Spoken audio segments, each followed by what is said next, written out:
boom, boom, boom. Alright guys, this series, man, the game is back on Paramount Plus. I actually watched the first 2 episodes of the series this morning back to back, and I enjoyed it. The show runs about 28 minutes, essentially half an hour. So the shows are about half an hour each. And even though these episodes only really featured Malik and Tasha as the OG cast members in these episodes, sure, we have Brittany Pitts, but it's portrayed by Adrian Ray, I believe, who is the 3rd person who is in the role.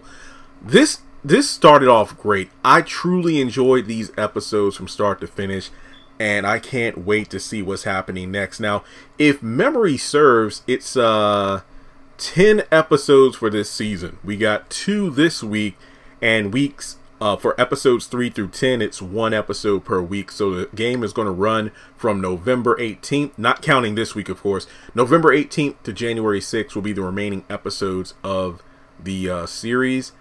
And overall, I think it'll be best just to go ahead and review both episodes together, because it's called A Taste of Vegas Parts 1 and 2. I was going to do 2 separate videos, but the more I think about it, it's better to just fuse them together. So before moving forward in the video, make sure you take a moment to hit the thumbs up button to like it, show you like it.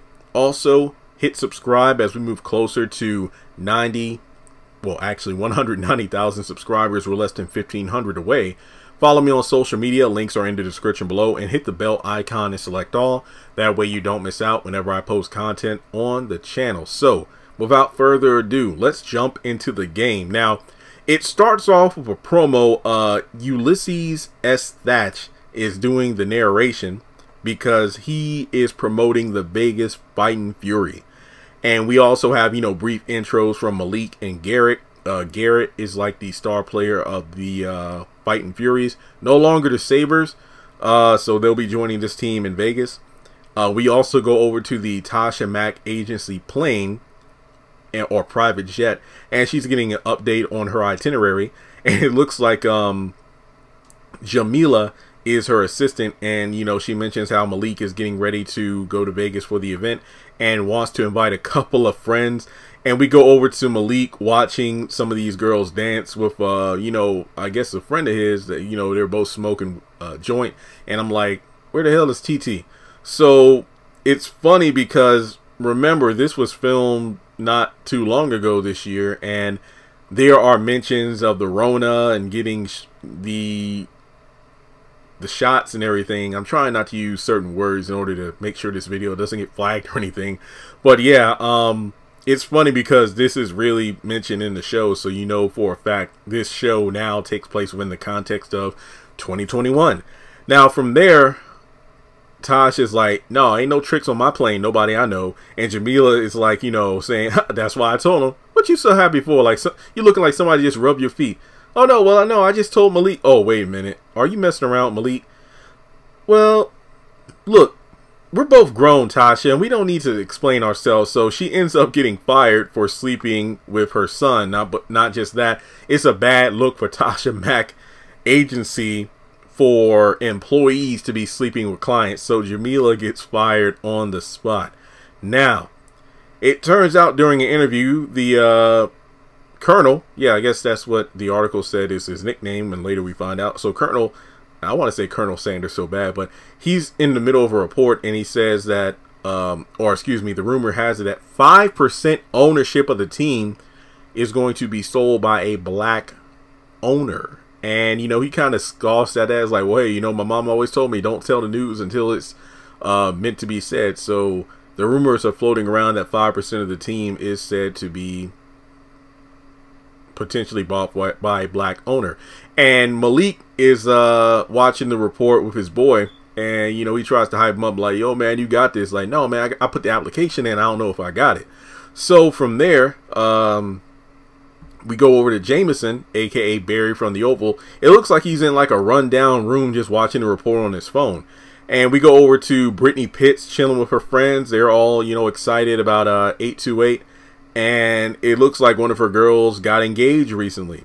Now, Jameson is on the news because he's one of the star potential scouts, or not scouts, but, you know, recruits for the Fighting Furies. But it's brought up that he has a charge of sexual assault from back in the day, and he's trying to try out for the team. So there's a knock on the door at Brittany's loft, and it looks like it's being foreclosed on due to not paying for 90 days. And the guy who's about to make sure that everything is going to be closed up on notices a picture of Jason Pitts on the wall. You know, it's Jason, one of his legendary moments on the field. Now, I know that Jason Pitts was, or excuse me, Cody Bell was said to make a special appearance in the show.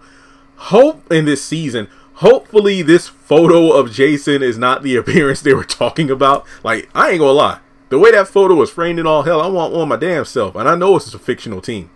But she makes an agreement like, look, if I give you this picture because you're a fan, and I love how the guy was like, look, I even did the Pitsy Shuffle at my wedding. It's like, and dip and Pitts and dip and Pitts and Pitt. Look, I don't care. It was a great song. But basically, the deal is, look, I can give you this picture if you give me, you know, time to pack all my stuff. He's like, 12 hours a week.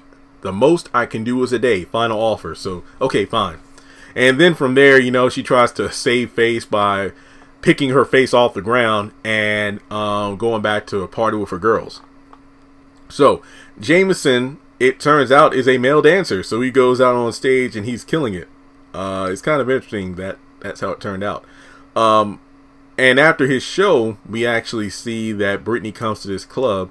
And Jameson approaches her to ask if there's anything that she needs. And she's like, oh, no, I'm good. So her friend who's on stage singing is actually an employee of the club, too. And they come over and they both cheers. And Jameson asks if they want dinner. So it turns out that Jameson isn't just a dancer, but he's also, you know, like a waiter at this club. Because at first I'm like, oh, is he going to flirt with Brittany? But no, he's actually doing his job. So in the midst of the conversation, it's interesting that Brittany recognized, oh, you're Jameson Fields. Oh yeah, you're the one who went to jail for having sex with a girlfriend.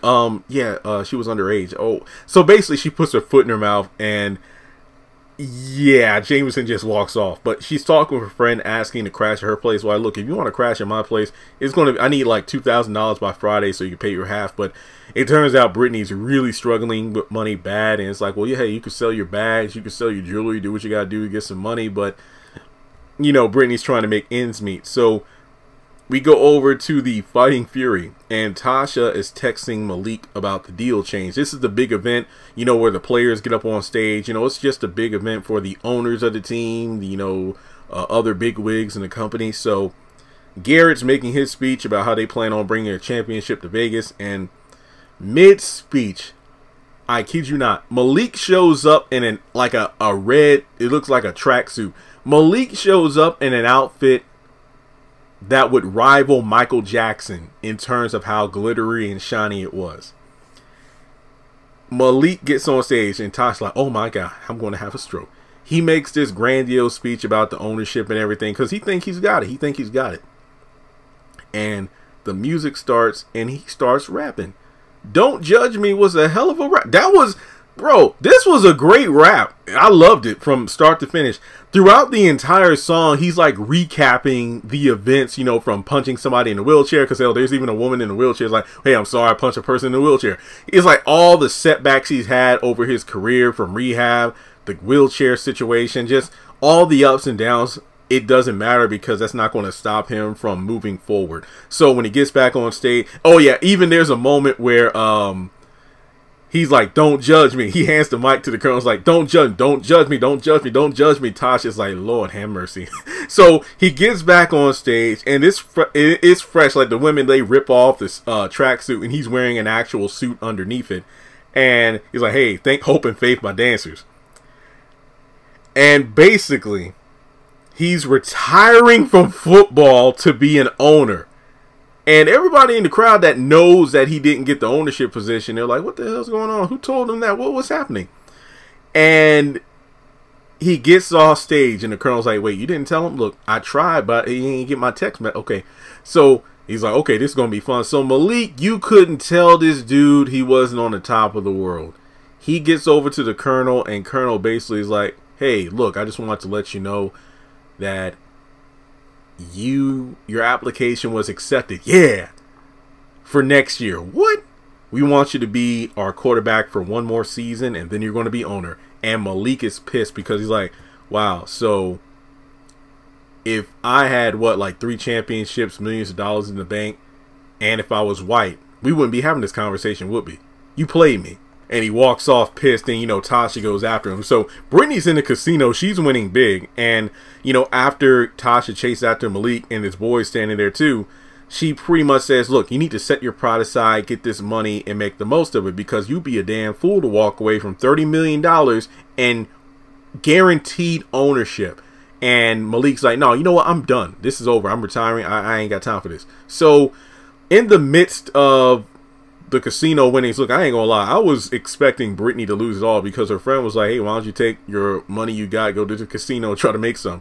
So there's a guy that blows on her dice, and then she wins big. She goes over to the collections, and the guy introduces himself as Brian, and it turns out that Brittany, between mortgages, car payments, credit, just this girl has racked up damn near $1 million in debt.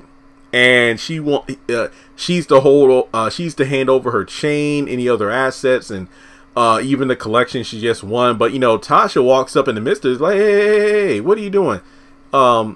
That's my best friend's daughter. What do you got her hands on? What you got your hands on her for? And he mentions how, you know, the delinquent payments, and Tasha's about to call Kelly, and then Brittany stops her, and then she's like, you know what? I ain't got time for this. You know, this is grown folk. Look, this ain't none of my business. So in the midst of that, Brian's like, look, I need to see you in my office, you know, tomorrow or next week. So he leaves, and then Brittany chases after Tasha to ask for a ride.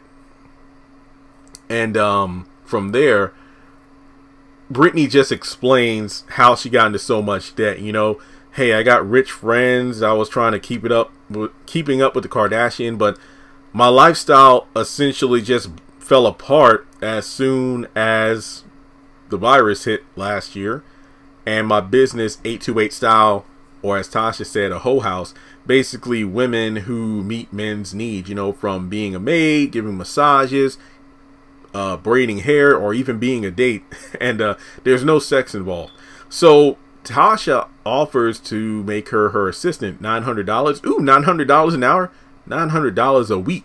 Look, take it or leave it. And she takes it. So basically from there, she has one job, and the first job is to deliver a gift to Garrett from Tasha Mack Agency. And out of nowhere, Garrett hands her $30,000, and she's like, wait, what is this for? Well, my party planner is actually moving pretty slow, and I need somebody to spend this money to bring in music, food for a party I'm going to be planning soon. And she's like, well, hey, Garrett, I'm not your gopher. I had to listen to this 3 times, because at first I'm like, I'm not your girlfriend. Like, I thought this was money. I didn't know what it was about. But after watching it 3 times, like, oh, okay, Garrett is handing her the money in order to use to put together a party, since his usual planner is moving slow on the project. So she takes $30K, delivers the gift, and goes to put together the party. You know, the food, the drinks, the entertainment, this and that. Now from there, Jameson is jogging in the middle of the night. You know, he's practicing, you know, what it's like to be on the field. And Malik is driving. He's smoking the joint with his boy. At first, I'm like, Lord, please don't let Malik hit this boy. You know, like Malik is smoking, and then he hits Jameson. Thankfully, that doesn't happen. So the Popo pull him over. And we go over to Brittany telling her friend about how Garrett needs a party planner. Look, I get to keep what's left of this $30,000, what isn't spent on the party, and I want you to help me out. Like, I know you're waiting tables and whatnot, but we could be doing so much better. And from there, if we can make this thing work, we can have this club booming. And then she's like, look, my dad would love it if you have, what you say, professional athletes coming to this club all the time. This is going to be great.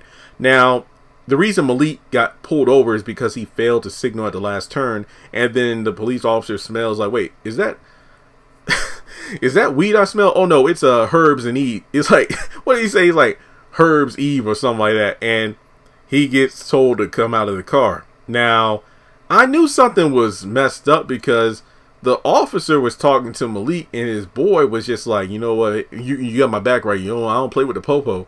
So when he says you get out of the car, I'm just like, wait, why is the friend getting out? Like, I thought it would be he would tell both of them to get out of the car. So in the middle of it, his boy runs off, and he's like, wait, where are you going? Then Malik gets restrained, and he's under arrest for smoking and driving. And that's the end of part 1 of this 2-part episode. Part 2 actually starts with Jameson jogging and noticing the situation, and he's like, wait, Officer Keith, I don't know if it was Keith or Keys, but he basically informs the officers that that's Malik Wright, you know, famous quarterback, soon to be part owner of the Fighting Furies. And basically the one cop that apprehended Malik, he gets scolded by the officer that Jameson knows about. Wait, did you catch him smoking? Well, no, sir, I didn't. This is Malik Wright. Let him go. Sorry about that, bro. Can I get an autograph? Get your ass in the car. So after they pull up, oh, actually, the officer talks to Jameson just to ask how things are going. It's like, hey, probation, you know, I'm taking it one day at a time. And yeah, till I forgot the dude's name, but essentially it turns out Jameson played football in high school with that officer's son, and he's just like, hey, tell him I said hello. So once the officers leave, him and Malik chatted up a little bit, and he's like, hey man, I want to be at the trials tomorrow, so maybe you could throw me a pass. Some, well, hey man, I'm actually retired from football. Well, hey, it doesn't hurt to ask. Yep, got that right. Thanks for looking out for me. Take care. So then we go over to the Viacom CBS station, and it's open tryouts. You got Tasha there, you got Brittany, you got the Colonel, and it's funny because the Colonel comes up literally just flirting with her the entire time, and she's like, well, you know what, I'm married, so no to the dinner invite. Look, first of all, you're barely married, and don't make fun of my size, because I'm actually 1/16 Nigerian, so I'm bigger than you think. So he's just putting it all out there, and he's saying that, look, if you get Malik to be our quarterback for another season, I'll make sure that this defense will be the richest defense in the whole league. And she's like, okay, that's what I'm talking about. And then hands over a card for his divorce lawyer saying, oh no, you're barely married, trust me, you're going to need it. So I don't know, man. I don't know, because something interesting in this episode has me thinking maybe the Colonel is right about that. So Malik is in the parking lot confronting his boy about running out on him. They share a joint, and then they both go inside the stadium. And, you know, him and Britt Brat meet up, and it's pretty cool. So Jameson's actually doing a handstand as Brittany comes in, and she kind of says, like, hey, what are you doing? Well, yeah, kind of got, you know, bad nerves about what's about to happen, you know, tryouts. And my mom always taught me about, you know, handstands to kind of shake nervousness. Wow, your mom seems, that's a weird thing to teach your son, but I hope to meet her someday. Yeah, she actually passed when I was locked up. Oh, so she apologizes again for being awkward, but offers, hey, would you like to get a drink? I'm having a party later. Well, I appreciate that, but there's a lot going on, you know, to practice and try out, so I don't know if I really have the time. So as he does another handstand, she looks at him face to face while he's upside down and saying, hey, you should smile more, it's really nice. And then she walks off, and he looks at her as she leaves. So we go over to the tryouts, and you got Tasha, or actually Brittany, pointing out Jameson, who she calls a diddler because he was a 19-year-old who was apparently having sex with a 16-year-old white girl. She went to college, he went to jail, and Tasha's not interested in, you know, representing him. But then when Malik sees as a 4.2 speed run, meaning that he's the fastest of the candidates who have run so far, he even goes so far as to throw the ball, and Jameson catches it with one hand, and they're looking like, wow. So as Malik, you know, is throwing the ball, Jameson is catching everything that's being thrown to him, but then you got a group of white people pulling out the sign, rapist, Jameson, go home. And, you know, at first I thought I'll mess up his game, but Jameson is, he has his mind set right, and he's killing it out there. So as everybody gathers together, because the announcement is about to be made about who's about to be picked, you know, he looks around, and, you know, Jameson, he looks at him for a little bit, and Jameson, you know, looking like, oh, I got this. And you still hear the chanting in the background about go home, rapist. He picks number 81, and Jameson's like, what? And then, yeah, that's it. Because this was an open tryout for one person to actually be selected for training camp. So Malik tells Jameson to keep your head up, kid. And from there, Malik tells Tasha that they, you know what? You said there's better. Yeah, we're leaving Vegas, because aside from him not getting the ownership deal that he thought he was going to get and having to play quarterback another year, he's like, they're literally throwing away the best recruitment option because of the heat they'd get as a team. Because I think even when Malik threw that first ball at Jameson catch, hey man, you need a quarterback, and I'm like, oh, this is great. So yeah, but that's the thing now, and this is brought up towards the end of the episode.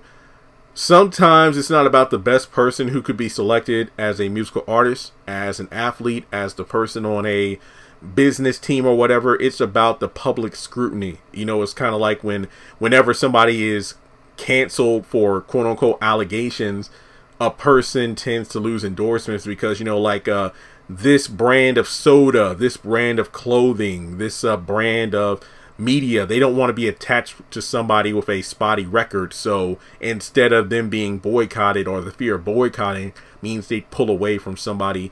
And this really reminded me of the Michael Vick situation of, you know, how he went through the whole dog fighting ring thing, but then even though he went to jail to serve his time, he paid his debt to society. He still gets dragged by, you know, the public at large despite his performance on the field. So this is some serious stuff that I'm glad they're putting into the game, because in the day and age we live in, this is real. That's why I feel like this episode, or these episodes, really did well to feel like we fit back into the game series itself, but with an up-to-date perspective of the world and how athletes or celebrities are treated. So I thought that was an interesting concept.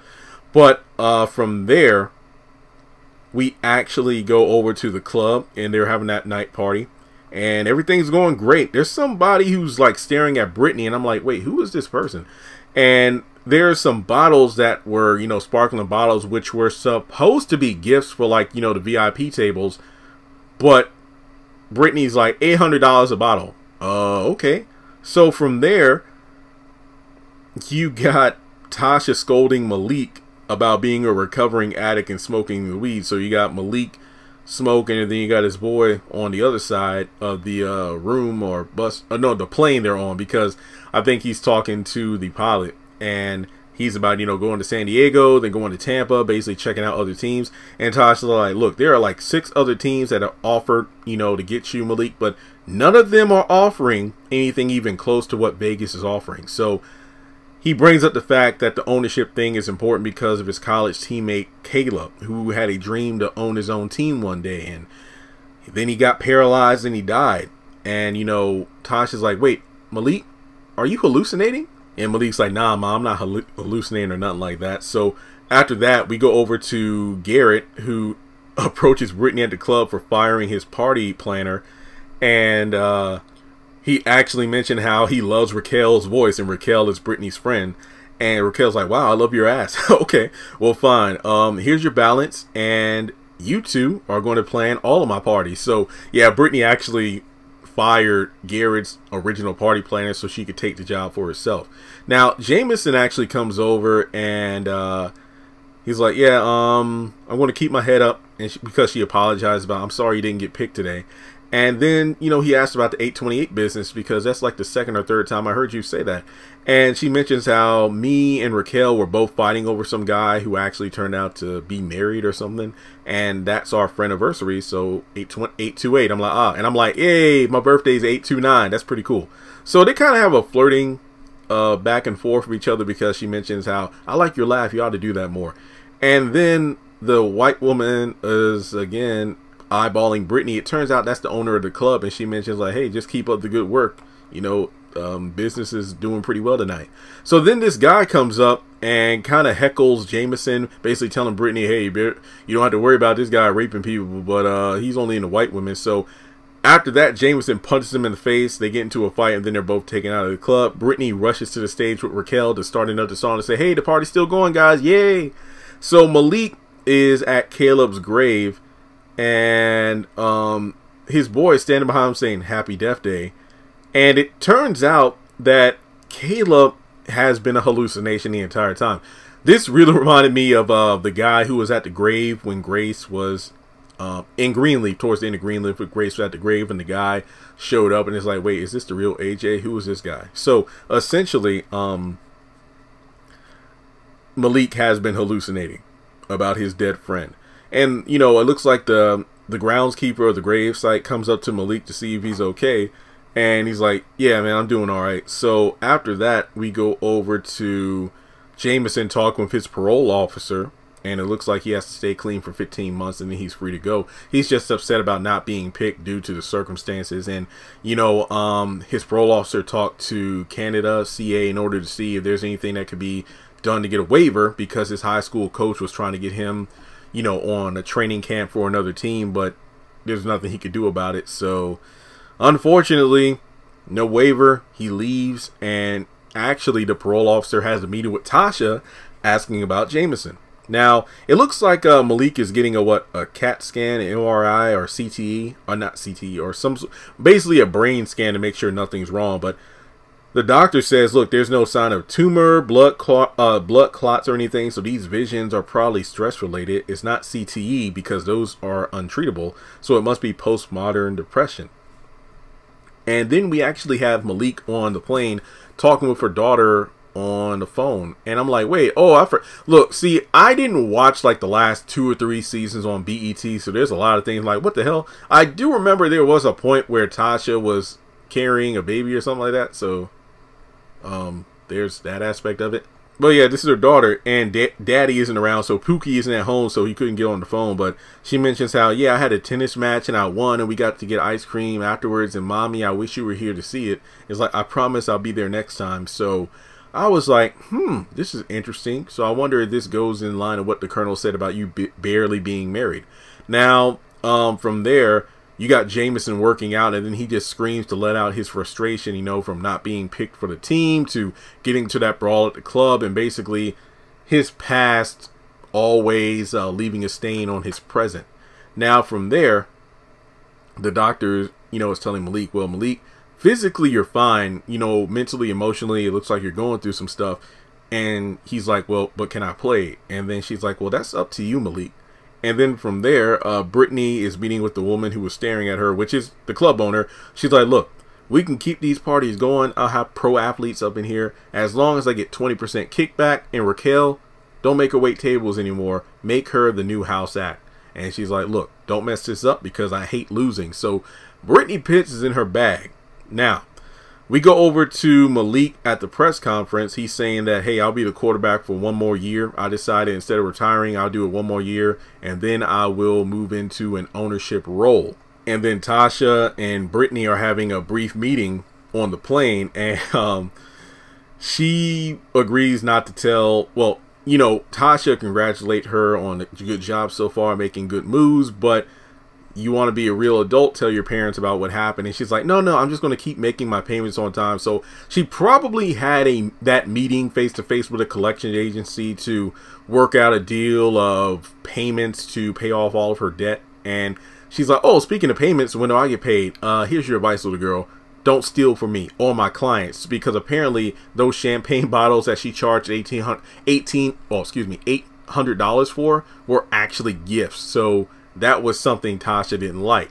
And then from there, Tasha actually goes to the club where Jameson works, and mid-performance, she actually reveals that I'm your agent. Wait, what?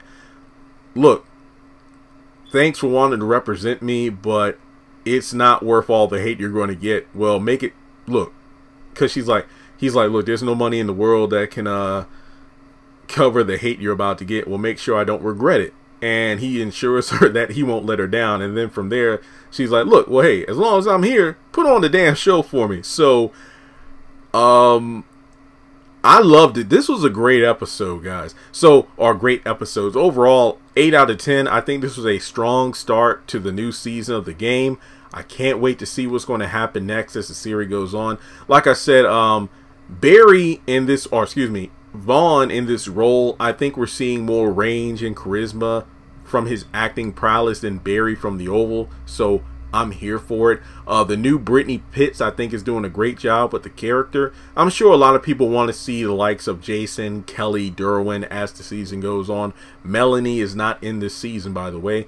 I miss TT, though, but the whole thing about Malik hallucinating his friend the whole time, that was a real shocker. I did not see that coming. But let me know your thoughts on the game. Just a quick recap. This season is 10 episodes long.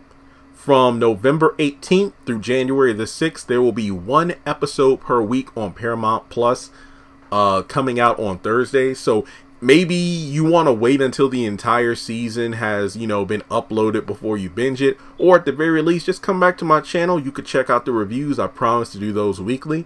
And with that being said, make sure you like and subscribe. And if you want to donate to the channel, feel free to do so on PayPal or Cash App.